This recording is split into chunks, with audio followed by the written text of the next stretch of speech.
सभी साथियों को राम राम। स्वागत है आप सभी का आपके अपने YouTube channel GK GS by Harish Bhardwaj official YouTube channel के अंदर नेशनल करंट अफेयर 2025 की जो हमारी सीरीज चल रही है उसके अंदर जो है आज हम क्लास नंबर 12 पर आ गए हैं मेरे भाई। ठीक है, इससे पहले मैं 11 क्लासेस कंप्लीट करवा चुका हूं नेशनल करंट अफेयर 2025 से मेरे भाई। ठीक है, तो आई होप आप सीक्वेंस वाइज चीजें देख रहे होंगे, सारी चीजें देख रहे होंगे। ठीक है, नेशनल करंट अफेयर जो मैंने अभी स्टार्ट किया है, अभी हमारा जो हरियाणा करंट अफेयर है ना वो बाकी है, और 2.5 साल, इन दो चीजों को मैं आज थोड़ा सा क्लियर करना चाहूंगा।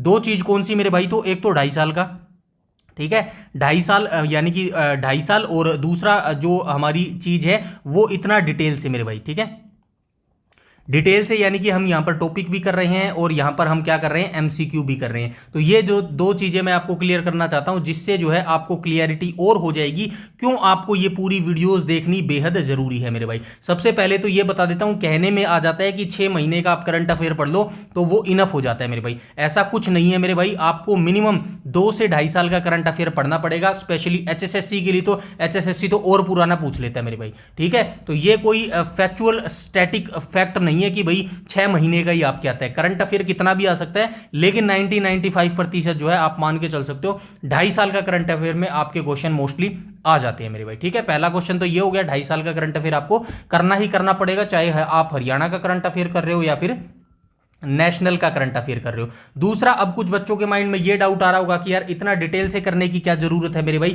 जबकि एमसीक्यू ही डायरेक्ट करा दो। तो मैं हमेशा से, मेरा एक ही लॉजिक रहा है, एक ही चीज पर मैंने काम किया। जैसे आपने मेरी पिछली वीडियो सीरीज देखी होंगी, जितने मैंने सारी जो है हरियाणा जीके करवाई है, इंडिया जीके करवाई है, कंप्यूटर, एग्रीकल्चर, मोस्टली जितनी प्लेलिस्ट कराई है उनमें एक कॉमन बात आपको बताइए कि आपको डिटेल से पढ़ना पड़ेगा। हर शब्द का आपको मतलब पढ़ना पड़ेगा मेरे भाई। ठीक है, हर शब्द का आपको मतलब पढ़ा पड़ेगा, मैक्सिमाइज आपको करना पड़ेगा, अपने दिमाग को करना पड़ेगा मेरे भाई। क्यों करना पड़ेगा? क्योंकि मैं अगर आपको यहां पे 30 से 50, चलो मान लेते हैं 100 क्वेश्चन भी आपको मैं यहां पर करवा दूं, तो उससे क्या जस्टिफाई हो जाएगा ये जितना मैं डाटा आपको दे रहा हूं? यहां पे ये देखो, एक टॉपिक से यहां पे 5 क्वेश्चन है, फिर मैंने यहां पे स्टैटिक जो है फैक्ट इसके लिख दिए हैं, बहुत सारा। आपने अगर ये सीरीज देखी होगी तो इसमें आपने देखा होगा। तो बस एक चीज अपने आप से पूछना, मुझे बताने की जरूरत नहीं है। ठीक है, अपने आप से पूछना कि क्या ये जितना टॉपिक मैं करवा रहा हूं आपको या फिर आपको मिल रहा है, क्या इन टॉपिक्स में अगर क्वेश्चन निकाले जाते तो क्या ये पूरा टॉपिक उन क्वेश्चनों से जो है क्लियर हो सकता था? नहीं हो सकता था, और कभी नहीं हो सकता ऐसा मेरे भाई।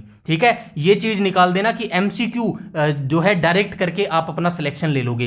पहले भी एक चीज फैक्ट थी, आज भी एक चीज फैक्ट है, और आगे भी एक चीज फैक्ट रहेगी, और ये फिक्स रहेगा कि आपका जो सिलेक्शन होगा ना उसके लिए आपको पहले थ्योरी पढ़नी पड़ेगी, एनसीईआरटी पढ़नी पड़ेगी, डिटेल से पढ़ना पड़ेगा, टाइम आपको लगाना पड़ेगा मेरे भाई।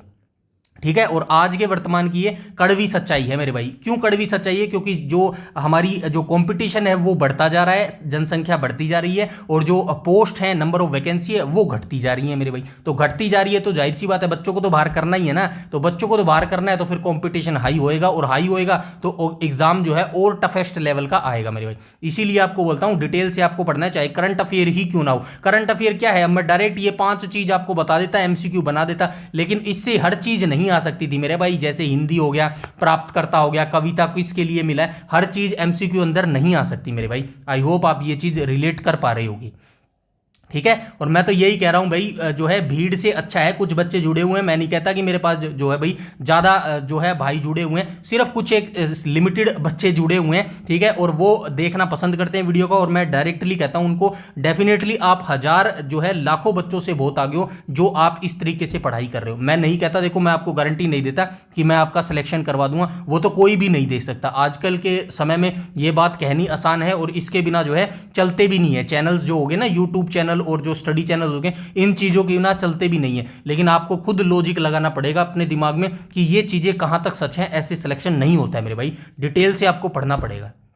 ठीक है, और 2-3 महीने में सिलेक्शन नहीं होता, ये भी दिमाग में अपने आप सेट कर लोगे ना, उतना ज़्यादा बेटर रहेगा मेरे भाई। आपको लॉन्ग टाइम लगाना पड़ेगा, 1 से 2 साल आपको स्टडी में घुसना पड़ेगा, चीज़ों को छोड़ना पड़ेगा, तब जाके चीज़ें आपके फेवर में होंगी मेरे भाई। ठीक है, तो चलिए आज स्टार्ट कर लेते हैं। आज हमारा जो है नेक्स्ट पार्ट है, यानी कि 12वीं क्लास जो है हम करने वाले हैं। मैंने इससे पहले वाली क्लास में बताया था 10th क्लास से लेके जो अब आने वाली जितनी भी क्लास होगी ना, 15 से लेके 16 या फिर जितनी भी क्लासेज होगी, ये सारी मोस्ट इंपॉर्टेंट रहने वाली है मेरे भाई। क्योंकि यहाँ पर जो है हम सारे क्या करने वाले हैं, अवार्ड करने वाले हैं, पुरस्कार करने वाले हैं, और यहां से इस सेक्शन से आपसे क्वेश्चन पूछे ही पूछे जाते हैं मेरे भाई, ठीक है। तो आज हम यहां पर 6 टॉपिक करने वाले हैं मेरे भाई। 6 टॉपिक्स थोड़े नहीं होते हैं, मैं बता देता हूं कौन कौन से 6 टॉपिक्स जो है हम यहां पर करने वाले हैं। मेरे हिसाब से जो मैं 2.5 साल का करंट अफेयर करवा रहा हूं ना, ये करंट अफेयर करने के बाद मुझे नहीं लगता जो है कि कोई करंट अफेयर का क्वेश्चन आप नहीं कर पाओगे। एक तो 2.5 साल का मैक्सिमम करंट अफेयर हम कर चुके हैं, और याद रखना ये करंट अफेयर अगर आपने पढ़ लिया ना 2.5 साल का नेशनल और हरियाणा का, मैं इतना विश्वास के साथ कह सकता हूं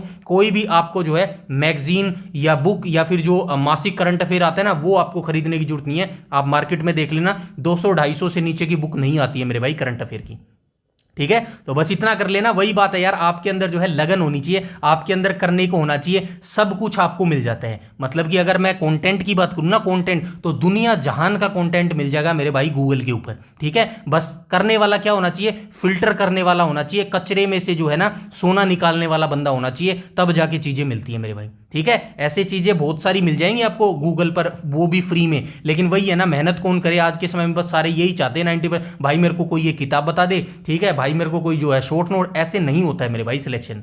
थोड़ा सा दिमाग आप भी लगाया करो, ठीक है। तो चलिए आज के मैं आपको जो है टॉपिक बता देता हूं। फर्स्ट टॉपिक हम कौन सा करने वाले हैं, साहित्य अकादमी युवा पुरस्कार करने वाले हैं मेरे भाई, ठीक है। थोड़ा सा आपको बताना बेहद जरूरी है क्लास से पहले कौन कौन से हम यहाँ पर टॉपिक करने वाले हैं जो मोस्ट इंपॉर्टेंट रहने वाले हैं मेरे भाई, ठीक है। साहित्य अकादमी, ठीक है, युवा पुरस्कार,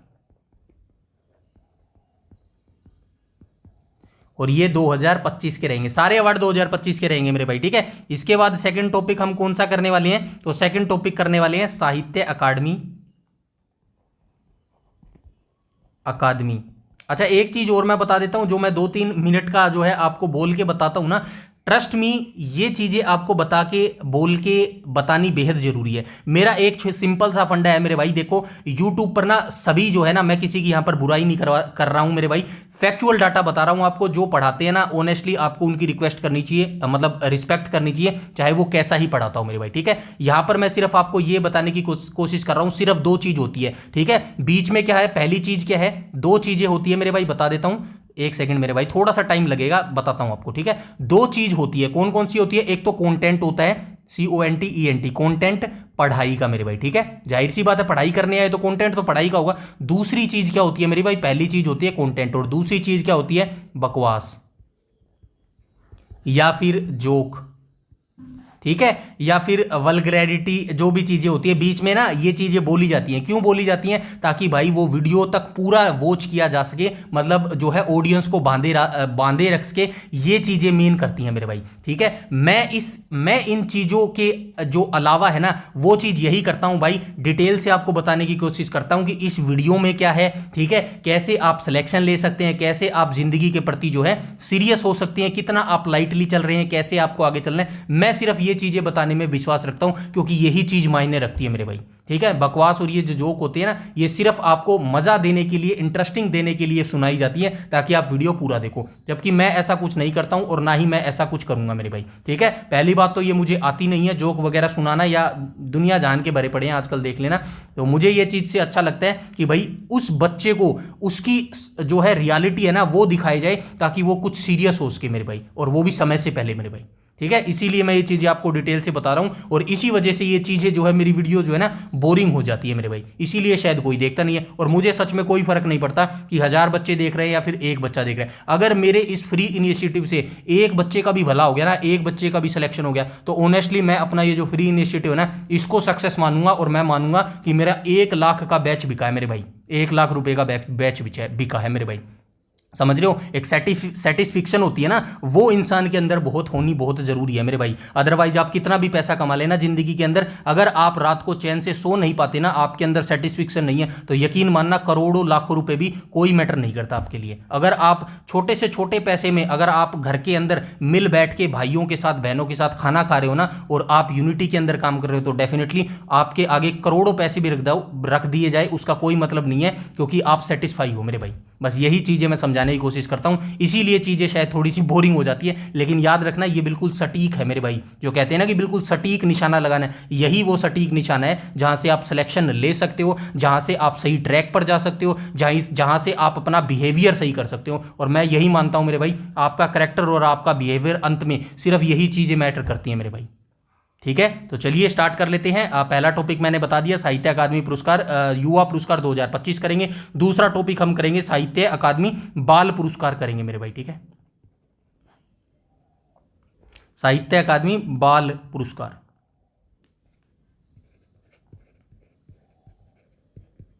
दो 2025 वाला, ठीक है। तीसरा टॉपिक हम कौन सा देखेंगे, 70वां फिल्म फेयर पुरस्कार 2025। ये पुरस्कार याद रखना भाई, पुरस्कार है, ठीक है ना। फोर्थ टॉपिक कौन सा करेंगे भाई, फोर्थ टॉपिक करेंगे आईफा अवार्ड मेरे भाई, ठीक है, और ये कौन सा है, 25वां आईफा अवार्ड 2025 मेरे भाई, ठीक है। पांचवा टॉपिक हम कौन सा करेंगे, ग्रैमी अवार्ड, 67वां ग्रैमी अवार्ड। और छठावां टॉपिक हम कौन सा करेंगे, एमी अवार्ड, 77वां एमी अवार्ड। एमी अवार्ड कैसे लिखेंगे, ऐसे लिखेंगे, ठीक है, एमी अवार्ड, ये नहीं आएगा एमी अवार्ड में, ठीक है। तो ये 6 टॉपिक हम करने वाले भाई, इसीलिए बोलता हूं बोरिंग लगे तो लगे जाओ, क्योंकि जो चीजें आपके काम की होती है ना, वो चीज अक्सर बोरिंग ही होती है मेरे भाई, ठीक है। तो बोर हो रहे हो तो होते रहो भाई। अगर आप सीरियस हो, सच में सिलेक्शन लेना चाहते हो, सच में अपने परिवार के दिन बदलना चाहते हो, आपकी जो अगली लाइफ है उसको ठीक करना चाहते हो, तो यकीन मानना आपके हिस्से में जो है अकेलापन ही आएगा, आपके हिस्से में बोरिंग ही चीजें आएंगी, आपके हिस्से में चीजों को छोड़ना ही आएगा मेरे भाई, ठीक है। तो चलिए स्टार्ट कर लेते हैं, एक एक करके हम जो है टॉपिक को देखना स्टार्ट करते हैं। सबसे पहले हम साहित्य अकादमी बाल साहित्य पुरस्कार 2025 को देख लेते हैं मेरे भाई, ठीक है। यहां से पहला टॉपिक यहां पे है, वो दूसरा टॉपिक था। पहले हम देखेंगे साहित्य अकादमी, ठीक है, साहित्य अकादमी युवा पुरस्कार 2025 को देख लेते हैं। सबसे पहले यहां पे क्षेत्र दिया गया है, यहां पे प्राप्तकर्ता यानी कि किस व्यक्ति को यह पुरस्कार दिया गया है, और यहां पे किसके लिए जो है इनको ये पुरस्कार दिया गया है। सबसे पहले हिंदी के लिए जो ये पुरस्कार है, साहित्य अकादमी युवा पुरस्कार 2025, हिंदी के क्षेत्र में किसको दिया गया है, पार्वती तिर्की जी को जो है ये पुरस्कार दिया गया है। और किसके लिए दिया गया है, इनकी कविता है जिसका नाम है फिर उगना मेरे भाई, ठीक है। तो ये याद रखना, आपको प्राप्तकर्ता का भी नाम याद रखना है, और आपको उपन्यास कविता या जो भी दिया गया है जिसके लिए उनको ये पुरस्कार मिला है, तो वो दोनों चीजें आपको याद रखनी है मेरे भाई, ठीक है। अंग्रेजी में ये पुरस्कार किसको दिया गया, अद्वैत कोटारी नाम के व्यक्ति को जो है अंग्रेजी के क्षेत्र में ये पुरस्कार दिया गया है। और किस लिए दिया गया है, इनका एक उपन्यास है Siddharth who become the Buddha मेरे भाई, ठीक है, इसके लिए इनको ये अंग्रेजी का साहित्य अकादमी युवा पुरस्कार 2025 दिया गया। मैथिली जो है लैंग्वेज के लिए साहित्य अकादमी युवा पुरस्कार 2025 को इसको दिया गया, नेहा झा मणि नाम के जो है व्यक्ति को दिया गया है। और इनकी काव्य संग्रह है जिसका नाम है बनारस आहम, इसके लिए इनको ये पुरस्कार दिया गया मैथिली भाषा के अंदर मेरे भाई, ठीक है। आगे चलते हैं संस्कृत के अंदर जो है ये पुरस्कार किसको मिला है, डॉक्टर धीरज कुमार पांडे जी को जो है ये पुरस्कार दिया गया है। और इनका आलोचनात्मक गद्य था जिसका नाम था पारिभाषिक शब्द वासरयम, ठीक है, इसके लिए जो है संस्कृत में इनको ये पुरस्कार दिया गया था। आगे चलते हैं उर्दू में जो है नेहा रुबाब मेरे भाई, ठीक है, नेहा रुबाब जी को ये पुरस्कार दिया गया था इन उर्दू लैंग्वेज के लिए। और इनका उपन्यास था मेरे भाई, ठीक है, उपन्यास का पूरा नाम क्या था, मजहरुल हक था मेरे भाई, ठीक है, मुख्य नाम था ये इनके उपन्यास का मजहरुल हक। पहला उपकथन है तहरीक ए आज़ादी ए हिंद मेरे भाई, और दूसरा उपकथन है हिंदी का फरामोश कर हद कायद मेरे भाई, ठीक है, ये डिटेल से याद रखना। तो ये चीजें आपको याद रखनी है। साहित्य अकादमी युवा पुरस्कार 2025 जो है इन ये मोस्ट इंपोर्टेंट है मेरे भाई। वैसे तो ये कितनी भाषाओं में दिया जाता है, ये देखो 24 भाषाओं में दिया जाता है। नीचे स्टैटिक फैक्ट्स जो है दिया गया है, वो भी मैं अभी आपको दिखाऊंगा। बस यहाँ पे मैंने मोस्ट इंपोर्टेंट लिखे हैं जो आपसे पूछे जा सकते हैं मेरे भाई, ठीक है। मोस्ट इंपोर्टेंट लैंग्वेज लिखी है और उनके जो है प्राप्तकर्ता लिखे हैं और उनकी जो है कथा संग्रह लिखा है या फिर उपन्यास लिखा है, कहानी लिखी है जिसके थ्रू उनको वो पुरस्कार मिला है। आई बात समझ में। तो ये जो 5 मैंने यहाँ पे लिखे ना, ये मोस्ट इंपोर्टेंट है। यहाँ से जो है 99% चांस होता है आपसे पूछ लेता है हिंदी, अंग्रेजी, संस्कृत या फिर उर्दू का मेरे भाई, ठीक है। अब स्टैटिक फैक्ट्स देख लेते हैं। ये देखो मैंने ये भी चीज जो है ऐड कर दी है मेरे भाई, ठीक है। तो ये जो बाल साहित्य अकादमी युवा पुरस्कार था, इसका फैक्चुअल डाटा हम देख लेते हैं। साहित्य अकादमी युवा पुरस्कार 2025 की घोषणा साहित्य अकादमी के कार्यकारी मंडल के द्वारा जो है की जा चुकी है। इस वर्ष यह प्रतिष्ठित पुरस्कार 23 मान्यता प्राप्त भारतीय भाषाओं के युवा लेखकों 35 वर्ष या उससे कम आयु को प्रदान किया गया है मेरे भाई, ठीक है। डोंट वरी, यहाँ पे आपको 23 दिख रहा होगा ना, तो ये 23 का मतलब ये नहीं है कि ये 23 भाषाओं के अंदर जो है ये पुरस्कार दिया जाता है। कौन सा, साहित्य अकादमी युवा पुरस्कार। साहित्य अकादमी युवा पुरस्कार फैक्चुअल डाटा आपको याद रखना है, कितनी भाषाओं में दिया जाता है, 24 भाषाओं में दिया जाता है। लेकिन जो 2025 का साहित्य अकादमी युवा पुरस्कार था ना, ये 23 भाषाओं में दिया गया था, एक भाषा में नहीं दिया गया था। आगे पढ़ो, ये देखो, जबकि इस बार डोंगरी, ठीक है, डोंगरी भाषा में किसी भी कृति को पुरस्कार नहीं दिया गया। ये लाइन इंपॉर्टेंट है भाई, याद रखना। डायरेक्ट आपसे ये पूछा जाएगा, बताइए साहित्य अकादमी युवा पुरस्कार 2025 में जो है किस लैंग्वेज के अंदर जो है पुरस्कार नहीं दिया गया, तो आप बताएंगे डोंगरी भाषा के अंदर जो है इस बार 2025 का जो है ये पुरस्कार नहीं दिया गया था। ये मोस्ट इंपॉर्टेंट है भाई। यहां तक सारी चीजें क्लियर है, आगे चलते हैं। पुरस्कार विजेताओं को बात करूं तो इनको पुरस्कार स्वरूप एक उत्कीर्ण ताम्र फलक और 50,000 की सम्मान राशि जो है प्रदान की जाती है। तो याद रखना साहित्य अकादमी युवा पुरस्कार के अंदर 50,000 की जो है राशि, नगद राशि दी जाती है मेरे भाई। ठीक है, यहां तक सारी चीजें, पहला टॉपिक हमारा क्लियर हुआ, साहित्य अकादमी युवा पुरस्कार हो चुका है। अब हम चलते हैं साहित्य अकादमी बाल पुरस्कार 2025 को देख लेते हैं। यहां पे देखो साहित्य अकादमी बाल साहित्य पुरस्कार 2025 दिया गया, तो चलिए देख लेते हैं। हिंदी के क्षेत्र में किसको मिला है, तो ये ऊपर और दोनों में 24 लैंग्वेज में दिया जाता है भाई, याद रखना 24 लैंग्वेज। ठीक है, दोनों के अंदर 24 लैंग्वेज में दिया जाता है। तो याद रखना हिंदी के अंदर ये जो बाल साहित्य पुरस्कार है ये किसको मिला है, सुशील शुक्ल को मिला है, और इनकी लघु कथा है 1/12 है मेरे भाई। ठीक है, 1/12 के लिए जो है सुशील शुक्ल को हिंदी के क्षेत्र में जो है साहित्य अकादमी बाल साहित्य पुरस्कार दिया गया है। अंग्रेजी के क्षेत्र में बात करूं तो नितिन कुशलप्पा को ये पुरस्कार दिया गया है, और इनकी किसके लिए मिला है, south Indian myths and fables retold के लिए जो है इनको ये पुरस्कार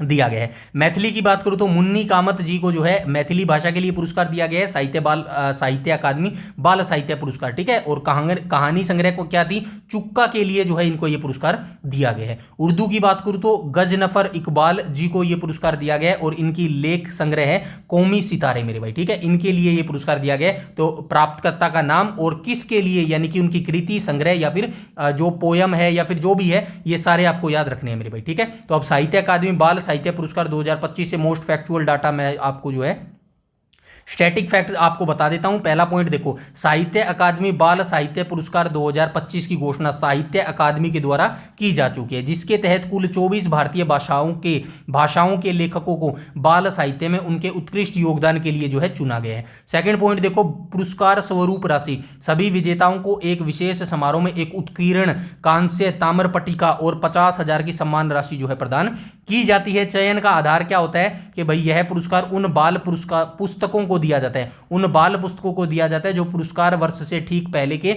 5 वर्षों 2019 से लेकर 2023 के दौरान जो है पहली बार प्रकाशित हुई हूं मेरे भाई। ठीक है, फोर्थ पॉइंट क्या बोलता है, मुख्य उद्देश्य, इसका मुख्य उद्देश्य 9 से 16 वर्ष, ये इंपॉर्टेंट है भाई, याद रखना, ये पूछा जा सकता है। बताइए जो बाल साहित्य पुरस्कार है ना, ये कितने वर्ष के उम्र के बच्चों को दिया जाता है, तो 9 से 16 वर्ष के बच्चों के लिए भारतीय भाषाओं में लिखे जा रहे गुणात्मक और रचनात्मक साहित्य को बढ़ावा देना है मेरे भाई। ठीक है, मुख्य उद्देश्य इसका ये है मेरे भाई। ठीक है, तो यहाँ पे दूसरा टॉपिक हमारा खत्म होता है और तीसरा टॉपिक यहाँ से स्टार्ट होता है, जिसका नाम है 17वां फिल्म फेयर पुरस्कार 2025 मेरे भाई। ठीक है, तो देख लेते हैं 17वां फिल्म फेयर पुरस्कार की बात कर लेते हैं। सर्वश्रेष्ठ फिल्म को किसको चुना गया है, तो लापता लेडीज को चुना गया है मेरे भाई। ठीक है, 17वां फिल्म फेयर पुरस्कार था ना जो 2025 में हुआ था, इसके अंदर सर्वश्रेष्ठ फिल्म कौन सी चुनी गई थी, लापता लेडीज चुनी गई थी। और इस फिल्म का जो निर्देशन है वो किसने किया था, किरण राव के द्वारा जो है लापता लेडीज फिल्म का जो है निर्देशन किया गया था। आगे चलते हैं, सर्वश्रेष्ठ निर्देशक का अवार्ड किसको मिला है, तो किरण राव को मिला है। ठीक है, सर्वश्रेष्ठ निर्देशक का अवार्ड 17वां फिल्म फेयर पुरस्कार के अंदर किसको दिया गया,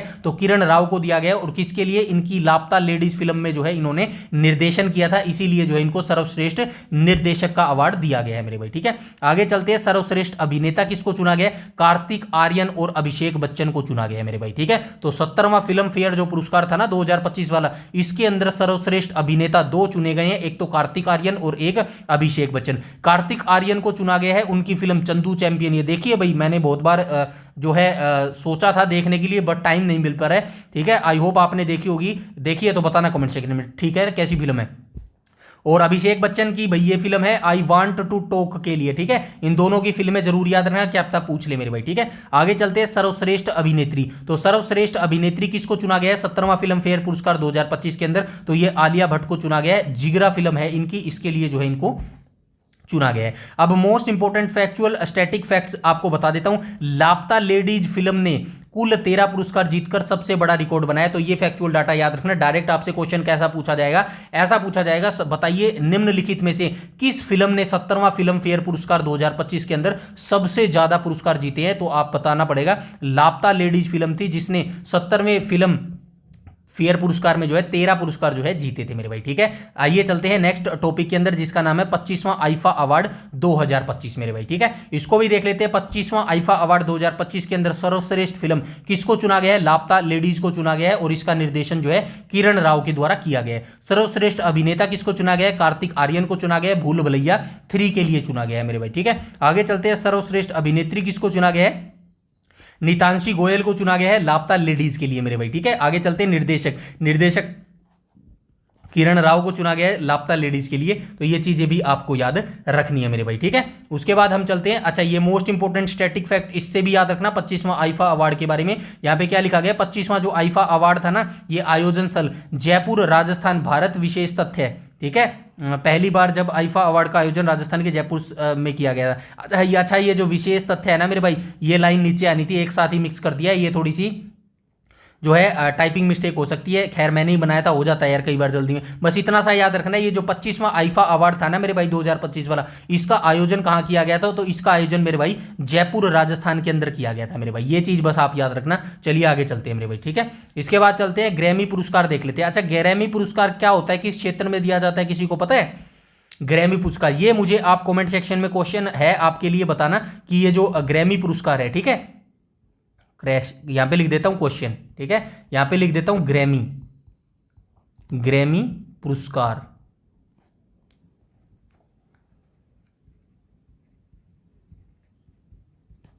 किस क्षेत्र में दिया जाता है, ठीक है।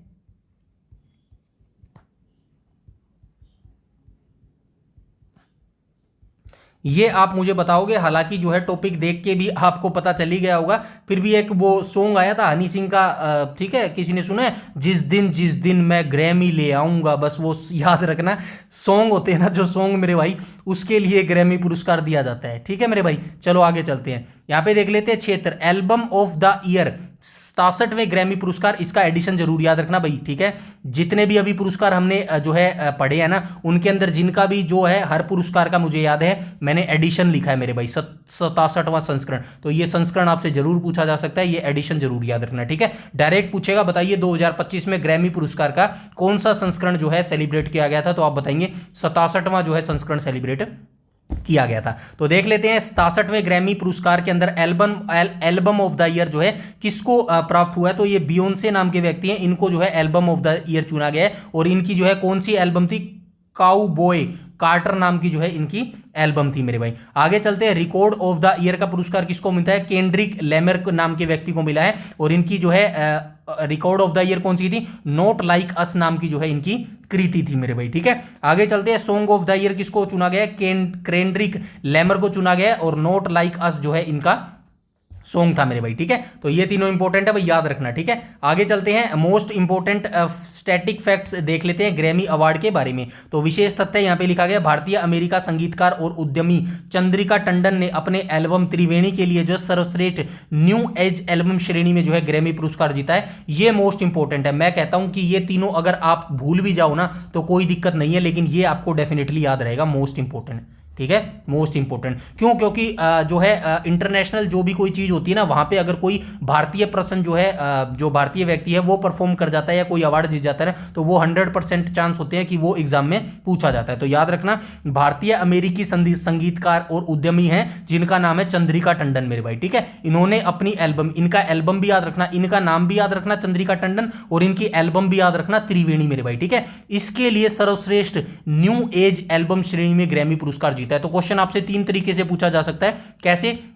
पहला क्वेश्चन तो यही पूछा जाएगा, बताइए निम्नलिखित में थे भारतीय अमेरिकी संगीतकार है चंद्रिका टंडन, इनकी जो है किस एल्बम ने जो है न्यू एज एल्बम श्रेणी में जो है ग्रैमी पुरस्कार जीता है? तो आप बताएंगे त्रिवेणी श्रेणी में जो है इन्होंने ये पुरस्कार जीता है। दूसरा आपसे क्या पूछ लेगा? त्रिवेणी यानी कि एल्बम का नाम देकर जो है ये पूछ लेगा किस श्रेणी में ये पुरस्कार मिला है? तो ये न्यू एज श्रेणी में जो है इनको ये पुरस्कार मिला है। घुमा फिरा के ये क्वेश्चन पूछेगा, लेकिन पूछेगा ये मेन है मेरे भाई, ठीक है। आगे चलते हैं। अच्छा, ये याद रखना, ये जो चंद्रिका टंडन है ना, इनका जन्म कई बार पूछ लेता है भाई, इनका जो जन्म है चेन्नई तमिलनाडु में जो है इनका जन्म हुआ था मेरे भाई, ठीक है। आगे चलते हैं। मैकिन्से की पहली भारतीय महिला पार्टनर, तो वह प्रसिद्ध वैश्विक consulting firm McKinsey and company में पार्टनर बनने वाली पहली भारतीय मूल की महिला थी मेरे भाई, ठीक है। ये कुछ फैक्ट है मेरे भाई चंद्रिका टंडन के बारे में, ठीक है। पहला ग्रैमी नामांकन 2011, तो ये जो चंद्रिका टंडन थी ना, साल 2011 में उनके एल्बम सोल कॉल को best contemporary world music album श्रेणी में जो है ग्रैमी के लिए नामांकित किया था। सिर्फ नामांकित किया था मेरे भाई, याद रखना, नामांकित यानी कि पहले भाई आपका नाम शॉर्टलिस्ट कर दिया जाएगा, जरूरी नहीं है कि आपको पुरस्कार मिले। लेकिन 2011 से देखो इन्होंने कितनी मेहनत की मेरे भाई, 2011 से इनको पुरस्कार कब मिला है, 2025 में। इसको बोलते हैं मेरे भाई कंसिस्टेंसी, इसको बोलते हैं हार्ड वर्क। जो आपको लगता है ना 2-2 महीने में मैंने पढ़ाई की थी यार, 3 महीने में ग्रुप डी की, मेरा पेपर नहीं निकला, आप मायूस हो जाते हो। अरे भाई फिर ये क्या है, अगर आपकी 3 महीने की मेहनत थी तो ये 11 से 2025 कितने हो गए, 11 और 21, 10 साल तो वो हो गए, और जो है 11 और 4 25, 15 साल की मेहनत, इसको क्या कहोगे भाई मेरे भाई फिर आप। तो इतनी मेहनत लगती है मेरे भाई लाइफ को सक्सेस करने में मेरे भाई, ठीक है ना। तो चलते हैं आगे मेरे भाई। और ऐतिहासिक ग्रैमी जीत, तो यहाँ पे देखो लिखा गया है 2025, उन्होंने अपने एल्बम त्रिवेणी के लिए 67वें ग्रैमी पुरस्कार 2025 में सर्वश्रेष्ठ न्यू एज एम्बियंट या chat album, best new age ambient और चैंट एल्बम की श्रेणी में यह प्रतिष्ठित पुरस्कार जीता है। इस एल्बम में उन्होंने वैश्विक संगीतकारों के साथ मिलकर काम किया है मेरे भाई, ठीक है ना। तो ये चीज याद रखना, संघर्ष अगर करना है ना तो लंबा आपको चलना पड़ेगा मेरे भाई। चलो देख लेते हैं 77वां एमी अवार्ड देख लेते हैं, ये शायद लास्ट टॉपिक है मेरे भाई, ठीक है ना। इसके बाद क्वेश्चन स्टार्ट हो जाएंगे, तो फटाफट हम लास्ट टॉपिक देख लेते हैं जिसका नाम है एमी अवार्ड 2025। पहला क्वेश्चन आपसे यही पूछा जाएगा, बताइए जो एमी अवार्ड 2025 सेलिब्रेट किया है उसका कौन सा संस्करण मनाया गया था, तो ये 77वां संस्करण जो है मनाया गया था मेरे भाई, ठीक है। तो एक एक करके देख लेते हैं भाई। 77वें एमी अवार्ड के अंदर जो है बेस्ट कॉमेडी सीरीज किसको चुना गया है, तो द स्टूडियो को चुना गया है मेरे भाई, ठीक है। बेस्ट ड्रामा सीरीज किसको चुना गया है, तो द पिट को चुना गया है। बेस्ट एक्टर किसको चुना गया है कॉमेडी के क्षेत्र में, तो सेथ रोगन को चुना गया है, उनकी फिल्म है द स्टूडियो मेरे भाई, ठीक है। बेस्ट एक्ट्रेस यानी कि कॉमेडी के क्षेत्र में हीरोइन जीन स्मार्ट को चुना गया है हैक्स मूवी के लिए। बेस्ट एक्टर ड्रामा की कैटेगरी में किसको चुना गया है, नोआ वाइल को चुना गया है द पिट मूवी के लिए। बेस्ट एक्ट्रेस ड्रामा के लिए किसको चुना गया, ब्रिट लोआर को चुना गया सेवरेंस मूवी के लिए मेरे भाई, ठीक है। यहां तक सारी चीजें क्लियर है, आई थिंक क्लियर हो गई होगी। अब यहां से एक एक करके क्वेश्चन देख लेते हैं जिससे हमारा ये टॉपिक परफेक्ट हो जाएगा मेरे भाई, ठीक है। तो चलिए देख लेते हैं, मोस्टली चीजें आपको पता होगी। साहित्य अकादमी युवा पुरस्कार 2025 के निर्धारित अधिकतम आयु सीमा क्या है मेरे भाई, देख के आए थे वहां पे क्या देखा था, 35 वर्ष देखा था मेरे भाई, ठीक है। तो याद रखना साहित्य अकादमी युवा पुरस्कार 2025 के लिए निर्धारित अधिकतम आयु कितनी है, 35 वर्ष है मेरे भाई, ठीक है। उसके बाद चलते हैं, अच्छा बाल पुरस्कार की कितनी थी, 9 से 15 थी क्या, 16 थी मेरे हिसाब से, ठीक है। डोंट वरी, ये नीचे क्वेश्चन आ जाएगा, ये याद रखना, बस कहने की बात इतनी सी है, ठीक है। आगे आ जाएंगे, क्वेश्चन नंबर 2 को देख लेते हैं। हिंदी भाषा में साहित्य अकादमी युवा पुरस्कार 2025 किसे प्रदान किया गया है, याद रखना भाई ये किसको दिया गया है, मोस्ट इंपॉर्टेंट है क्योंकि हिंदी का क्षेत्र पूछा जाता है मेरे भाई, ठीक है। तो राइट ऑप्शन क्या हो जाएगा, ऑप्शन नंबर डी हो जाएगा, पार्वती तिर्की हो जाएगी, यहाँ पे लिख देता हूँ, इंपॉर्टेंट याद रखना भाई। हिंदी की जो लैंग्वेज है ना, इसमें जो पुरस्कार दिया जाता है वो मोस्टली पूछ लिया जाता है। आगे चलते हैं, क्वेश्चन नंबर 3, साहित्य अकादमी युवा पुरस्कार 2025 में किस मान्यता प्राप्त भाषा में किसी भी कृति को पुरस्कार नहीं मिला है, बोला था ना मैंने। तो ये दोनों याद रखना, टोटल जो है कुल 24 भाषाओं में जो है ये पुरस्कार दिया जाता है, ठीक है। और किसको नहीं मिला, डोंगरी मैथिली डोंगरी संस्कृत, हाँ डोंगरी को नहीं मिला, ठीक है। तो डोंगरी भाषा को ये पुरस्कार नहीं मिला, ये याद रखना इस बार, ठीक है। तो यही आपसे पूछा जाएगा, मोस्टली ये नहीं पूछा जाएगा ये कि भाई किस लैंग्वेज में जो है ये पुरस्कार नहीं मिला। हाँ ये पूछा जा सकता है, मैं मना नहीं कर रहा, लेकिन जो 100% चांस है ना वो इससे चांस है कि ये पूछा जाएगा, बताइए साहित्य अकादमी युवा पुरस्कार 2025 में जो है किस भाषा में जो है पुरस्कार नहीं दिया गया। तो याद रखना है डोंगरी वाला मोस्ट इंपॉर्टेंट है। आगे चलते हैं, क्वेश्चन नंबर 4 को देख लेते हैं। साहित्य अकादमी, ठीक है, साहित्य अकादमी बाल साहित्य पुरस्कार 2025 के लिए पुस्तकों के चयन का आधार क्या है। तो पुस्तकों के चयन का आधार क्या है भाई, डिटेल से हम देख के आए थे, देख लेते हैं। पिछले 10 वर्षों में प्रकाशित पुस्तकें, ना भाई। पिछले 2 वर्षों में प्रकाशित पुस्तकें थे, ना भाई। लेखक के जीवन भर का कार्य, ना भाई। पुरस्कार वर्ष से ठीक पहले के 5 वर्षों के दौरान प्रकाशित पुस्तकें, बिल्कुल सही हो जाएगा, ऑप्शन नंबर डी यहाँ पर बिल्कुल करेक्ट हो जाएगा। आगे आ जाते हैं, क्वेश्चन नंबर 5 को देख लेते हैं। 5 बोल रहा है 97वें फिल्म फेयर पुरस्कार 2025 में किस फिल्म ने सर्वाधिक 13 पुरस्कार जीतकर जो है रिकॉर्ड बनाया था। जिगरा नहीं था, आलिया भट्ट की ये फिल्म थी। भूल भुलैया ये कार्तिक आर्यन की फिल्म थी, ये भी नहीं थी। चंदू चैंपियन ये भी कार्तिक आर्यन की फिल्म थी, ठीक है। भूल भुलैया में कार्तिक आर्यन था क्या, पता नहीं, मेरे को तो याद नहीं आ रहा मेरे भाई। अक्षय कुमार तो था इसके अंदर, ठीक है।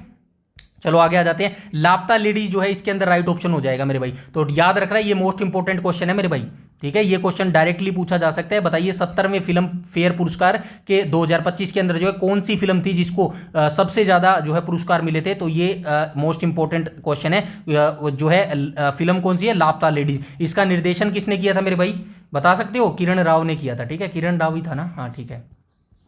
आगे आ जाते हैं, क्वेश्चन नंबर 6 को देख लेते हैं मेरे भाई। क्वेश्चन नंबर 6 क्या बोल रहा है? 25वें आईफा अवार्ड 2025 का आयोजन पहली बार भारत के किस शहर में किया गया? तो ये भाई राजस्थान में किया गया था। दिल्ली, जयपुर, मुंबई, जोधपुर। जयपुर में किया गया था मेरे भाई। ठीक है, आगे आ जाएंगे, क्वेश्चन नंबर 7 को आ जाए। क्वेश्चन नंबर 7 आ जाएगा भाई, ये टाइपिंग मिस्टेक है। ठीक है, अच्छा ये 2 बार आ गया, किस शहर में आयोजित किया गया। चलो इसको छोड़ दो भाई एक बार के लिए। ठीक है, क्वेश्चन नंबर 7 को देख लेते हैं। यहाँ पे 7वां आएगा मेरे भाई। ठीक है ना, ये चीज आप याद रखेंगे। ठीक है, देख लेते हैं भाई 77वें एमी अवार्ड 2025 की बात कर लेते हैं। ठीक है, 77वें एमी अवार्ड 2025 में बेस्ट कॉमेडी सीरीज का पुरस्कार किसे मिला है? तो किसे मिला था मेरे भाई? द स्टूडियो को मिला था। ऑप्शन नंबर बी यहां पर बिल्कुल करेक्ट हो जाएगा। नेक्स्ट क्वेश्चन पे आ जाएंगे, क्वेश्चन नंबर 9 पे आ जाएंगे। क्वेश्चन नंबर 9 बोल रहा है चंद्रिका टंडन किस वैश्विक कंसल्टेंसी फर्म में पार्टनर बनने वाली पहली भारतीय मूल की जो है महिला बनी थी? तो कौन सी बनी थी? तो ये मैकिन्से से बनी थी मेरे भाई। ठीक है, मैकिन्से कंपनी की पार्टनर बनने वाली है पहली भारतीय मूल की महिला बनी थी। तो क्वेश्चन नंबर 9 का राइट ऑप्शन जो है ऑप्शन नंबर सी हो जाएगा मेरे भाई। आगे चलते हैं, क्वेश्चन नंबर 10 को देख लेते हैं। क्वेश्चन नंबर 10 बोल रहा है साहित्य अकादमी बाल साहित्य पुरस्कार का मुख्य उद्देश्य किस आयु वर्ग के बच्चों के लिए साहित्य को बढ़ावा देना है? तो किसको देना है? 12 से 18 नहीं था मेरे भाई, 5 से 10 नहीं था, 9 से 16 था मेरे भाई। ठीक है, ऑप्शन नंबर डी यहां पर बिल्कुल करेक्ट हो जाएगा। उसके बाद आ जाएंगे किस आयु वर्ग के बच्चों के लिए साहित्य को बढ़ावा देना है? बाल साहित्य पुरस्कार। ये भी इंपॉर्टेंट सेम ही हो जाएगा। क्वेश्चन नंबर 10 का राइट ऑप्शन क्या हो जाएगा मेरे भाई? तो इसका भी जो है सेम हो जाएगा, 9 से 16 वर्ष हो जाएगा मेरे भाई। ठीक है, तो ये चीज याद रखना। उसके बाद हम आ जाएंगे क्वेश्चन नंबर 11 पर। ठीक है, ये मिस थोड़ा सा आगे पीछे हो रहा है भाई। ठीक है ना, एक बार ये क्वेश्चन देख लो भाई। ठीक है ना, बाद में इसको पीडीएफ जब मैं शाम रात को दूंगा ना, वो थोड़ा सा ठीक करके दे दूंगा। ये थोड़ा सा आगे पीछे हो गया भाई चीजें। ठीक है, तो क्वेश्चन नंबर 12 को देख लेते हैं। क्वेश्चन नंबर 12 क्या बोल रहा है? 67वें ग्रैमी पुरस्कार 2025 में सॉन्ग ऑफ द ईयर का खिताब किसने जीता है? तो किसने जीता है मेरे भाई? तो राइट ऑप्शन क्या हो जाएगा? ऑप्शन नंबर बी हो जाएगा।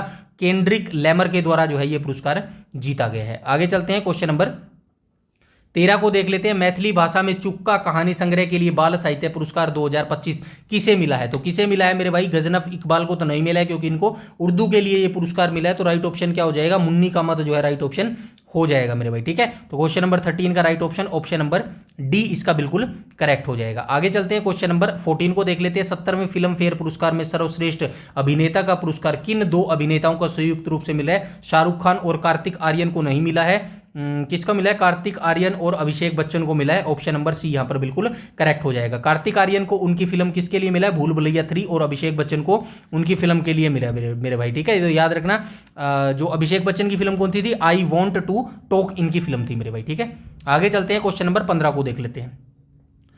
साहित्य अकादमी पुरस्कारों में विजेताओं को समान राशि के रूप में कितनी राशि प्रदान की जाती है मेरे भाई? तो ये 50,000 की जाती है मेरे भाई। ऑप्शन नंबर सी यहां पर बिल्कुल करेक्ट हो जाएगा। आगे आ जाएंगे, क्वेश्चन नंबर 16 पर आ जाएंगे। उर्दू उपन्यासकार नेहा रुबाब की कृति का मुख्य पात्र कौन है जिसके लिए उन्हें युवा पुरस्कार 2025 मिला है? तो ये हो जाएगा मजहरुल हक जो है राइट ऑप्शन हो जाएगा मेरे भाई, ऑप्शन नंबर बी। आगे चलते हैं, क्वेश्चन नंबर 16 को देख लेते हैं।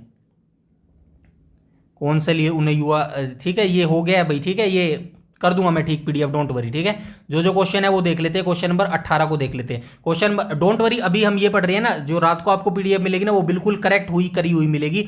थोड़ा आगे पीछे हो गए हैं क्वेश्चन। क्वेश्चन नंबर 18 को देख लेते हैं। 18 बोल रहे हैं साहित्य अकादमी बाल साहित्य पुरस्कार 2025 कितनी भारतीय भाषाओं में प्रदान किए जाते हैं? तो ये 24 भाषाओं में प्रदान किए जाते हैं। ऑप्शन नंबर सी यहां पर बिल्कुल करेक्ट हो जाएगा। आगे चलते हैं, क्वेश्चन नंबर 19 अंग्रेजी उपन्यास है जिसका नाम है Siddharth who became the Buddha. इसके लिए जो है लेखक कौन है जिन्हें युवा पुरस्कार 2025 मिला है? अंग्रेजी का ये इनको जो है पुरस्कार दिया गया है और इसके जो है लेखक कौन हो जाएंगे? अद्वैत कोठारी जो है इनके राइट ऑप्शन हो जाएंगे मेरे भाई। ठीक है, आगे चलते हैं, क्वेश्चन नंबर 20 को देख लेते हैं। 20 बोल रहा है आईफा अवार्ड 2025 में कार्तिक आर्यन की फिल्म के लिए सर्वश्रेष्ठ अभिनेता का पुरस्कार किसको मिला है?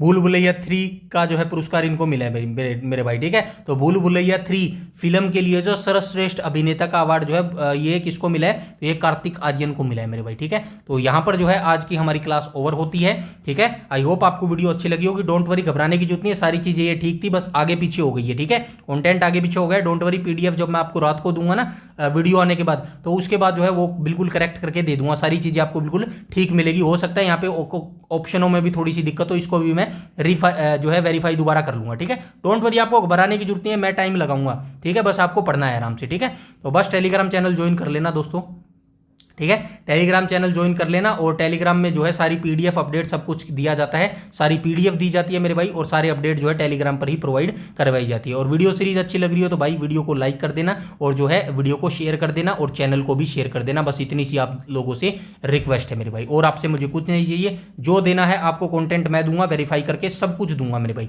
और एक ही प्लेटफॉर्म पर जो है सब कुछ देने की कोशिश करूंगा, तो थोड़ा टाइम जरूर लग जाएगा मेरे भाई, ठीक है। तो आज की वीडियो में इतना ही रखते हैं, मिलते हैं कल वाली क्लास में। तब तक के लिए अपना जो है ध्यान रखिएगा, और अच्छे तरीके से लगातार पढ़ाई करते रहना मेरे भाई। तब तक के लिए जय हिंद, जय भारत।